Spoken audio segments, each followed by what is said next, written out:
غانو کې ودونه شوي دي د اجراګانو د یو بل سر ودونه کړي د دې کلی خلکو چې دا ودونه شوي دي دویمه خبره دا ده چې د لوط علیه السلام قوم چې دی دا د دې وجې نه غرق شوی و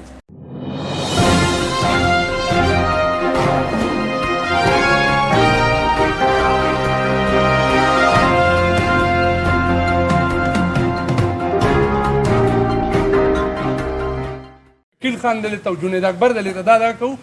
چیرې خلکو له دنیا مربع ورکوي په اسلام آباد کې د افسرانو له غټو خلکو له نو دې جلاګانو له د پاکستان په بیس باندې یو ریهابلیټیشن سنټر جوړ کی او دا د هلته اکاموډیټ کړو نو کرای دی ولم ورکی الکه زم په کلی کې یو بیوقوف سړي ته پته ده او تا ته پته نشته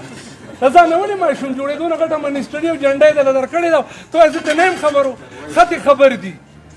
لکه خطي خبر دي خو ځان یې ناغله ځان یې شپېلې کړی دی او په غټو لینډ کروزر کو سره په مخ کې سیټ کې ناست یو دوی وایي موږ ته نه خبرو 500 کسانو علاج به موږ نشو کولی دا خبر نه مطمئن اوسئ تاسو زمونږ کار دا و د سټیټ دا ریسپانسیبلیټي چې کوم عوام دي د هغې ساول په ډېر ښه ښایستګۍ سره خبرې وکړي نو موږ هغه خپله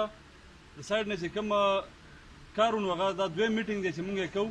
نن پکې اونرز رانل زمونږ په دې ډیټ باندې کمیټمنټ شوی چې موږ به په 31 یا په 1 تاریخ باندې ومیلاویږو نو موږ خپله چې کوم قانوني تقاضا و هغه موږ پوره کړو باقي زمونږ کار دی انشاءالله دې بې دخله کول د هغې نه تاسو بالکل ټینشن به نه کوئ تاسو مطمئن اوسئ بله خبره د منشیاتو ده نو منشیات زه نه منم دا نه ګڼم چې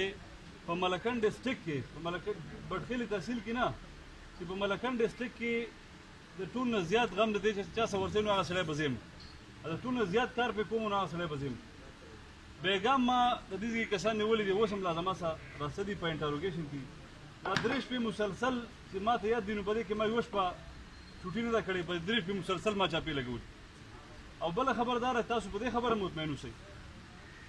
دلته مخکې یو کار داسې و چې اکثر کس به ونیولی شو بیا به 15 ورځې پس بیا راووتی اوس به هغه قصه نه وي د هغې دپاره د یو 2 هفتې مخکې په تاڼه کې مونږ یو کس نیولی و 1900 ګرام چرس مو ورته نیولي او مونږ په هغې باندې ښه دا ده چې جوډیشري مونږ د ځان سره په دې کې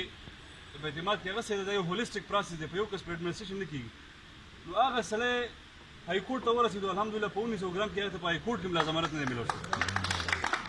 تاسو په بټخیلې په دې خوړ کې مې یو کس نیولی و سردار و کس نوم یې 11 کیلو 248 ګرام ورسره نیولي و نو امید لرم انشاءالله چې بله سپریم کورټ پورې هغه ته به ضمانت میلاو نه شي دغه خبر نه تاسو مطمئن اوسئ که اوس به پکې دغه قصه نه وي یو خو هغه ده چې عدالت یې بیا را پرېږدي نو هغه زموږ په اختیار کې نه ده هغه نه شو ویلی بیا تاسو خفه کېږئ صحیح ده نو هغه کار به پکې هم کوو خو هغه د ریکارډ نه صحیح